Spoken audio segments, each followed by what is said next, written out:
Many, many people think of Jon Tester as an advocate for rural America, and we are delighted that he's going to give some brief concluding remarks. Thank you, Senator Tester. Yeah. So it is a pleasure to be here today, and I understand you've been here since 9 o'clock this morning, so I will try to make these brief. I'm not known for talking all afternoon, but God knows with this kind of a crew, you never know what can happen. I want to thank everybody for being here and everybody that's watching online for your interest in this critically important issue. You've heard a lot of good stuff today, and as a final speaker, I'm the one who's supposed to leave you with some parting thoughts. But I also know what it's like to sit through a day of speeches, hoping that this guy keeps it short. But today I want to talk to you not as a U.S. Senator. I want to speak to you as a Montana farmer, a guy who makes his living off the land in the high plains of this country. I lived my whole life with my hands in the dirt. Raising good food has been my livelihood. It always will be. And right now I have the opportunity to bring that perspective to the U.S. Senate and fight for good policies for the future of our food supply. And the thing about food policy is that if you eat, you're affected by it. So that when a dirt farmer like me gets to speak alongside academics and writers and chefs and even future kings, and we're all here talking about the same thing, I think that speaks volumes about the importance of this issue. A little bit about myself. When I tell folks I'm a family farmer, that's exactly what it means. We not only own the farm, but my wife and Charlotte and I are the ones that work it.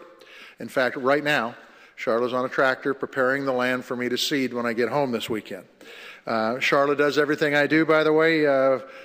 She can do the seeding, she can do the harvesting, she can help haul the wheat, she can help repair and maintain the equipment. It is a family farm.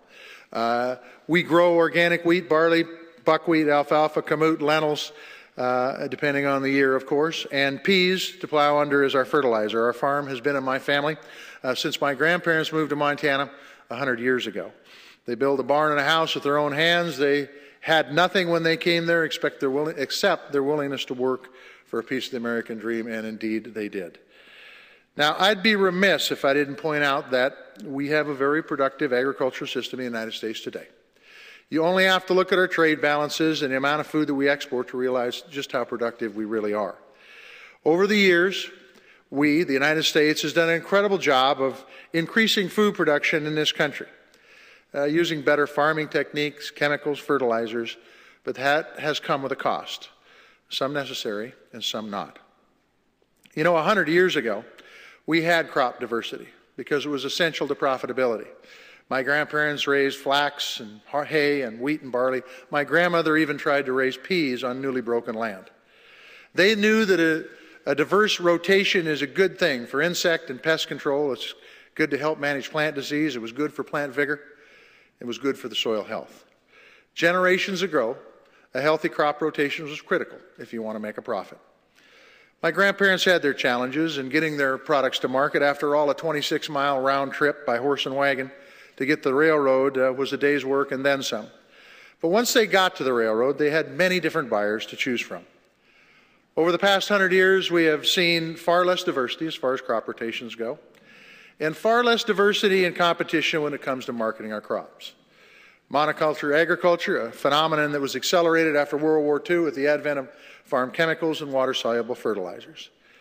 In addition, universities had begun to rely much more on private funds instead of public funds to bankroll their agriculture research.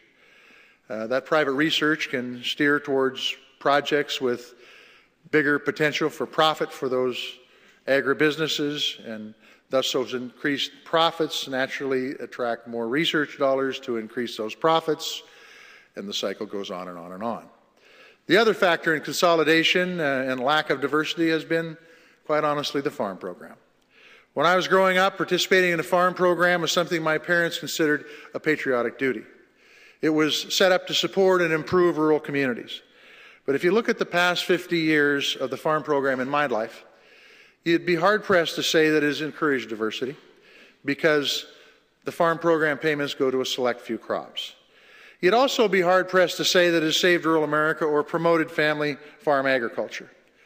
When I graduated from Big Sandy High School in Choteau County, Montana, there were 36 seniors who graduated with me.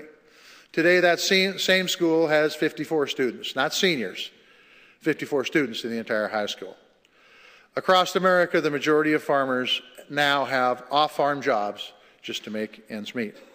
In my business, as a farmer, you control just a few things like labor, conservation, farming techniques, and seeds.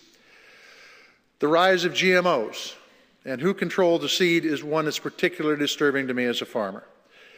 With GMOs, farmers don't control the seed, multinational agribusiness does. You've probably heard about these transgenic plants. A gene is taken from a microorganism, a plant, or even an animal, inserted into another plant. You and I have heard over and over that our only hope to feed the planet as our population grows is GMOs. Well, I'm here to tell you that I don't buy it. What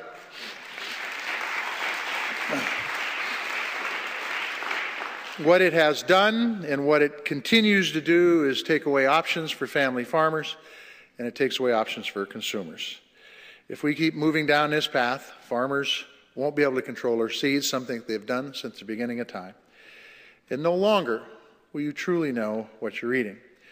And to magnify that is once the genie's out of the bottle and they're introduced, there's no going back.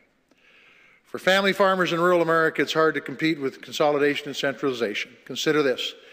4 meatpacking companies control 84% of our nation's beef. Just 10% of our nation's egg producers produce 99% of the eggs we consume, and only 0.2% of the nation's food manufacturers produce 53% of the nation's food. There's a reason why in the 70s, Agriculture Secretary Earl Butz said, if you're in production agriculture, you need to get big or get out. Now for the good news. The nation's local food movement is growing, and that is because more and more people know that the future of food relies on the future of family farms and ranches. It relies on rural America, which is home to those family farms and ranches. And the future of food relies on folks like you and other consumers who hopefully understand that it's going to take smart policies at all levels to keep our food system strong. I believe in common sense and doing what's right, and let me give you an example. A few months ago, I succeeded in adding an amendment to a food safety bill. That food safety bill was a much-needed overhaul of our nation's food safety as applied to vegetables and manufactured foods. But it needed to be reworked. The bill needed to account for locally grown food from farming and processing operations that directly market their products to consumers. There, the risk was minimal, especially compared to the corporate entities that ship their products hundreds and hundreds of miles to markets. If you're from rural America, you know that one size never fits all. My argument throughout this debate was in family farm growers' cases, they have more eyeballs to the acres. They have more control over the food they produce, and they have more interest in seeing that the best possible product get to their consumers. Their risk is minimal because they know their consumers. And if there is a problem, it's not like some food factory that sends lettuce to 40 different states in a matter of hours. No, if there's a problem, the consumer knows exactly where to go and who to talk to.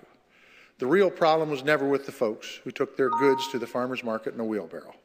The real problem was with an overly centralized food system. The factories that churn out hundreds, if not thousands, of jars of product, peanut butter or whatever, and ship them to every corner of the world. Here's an interesting thing about the debate.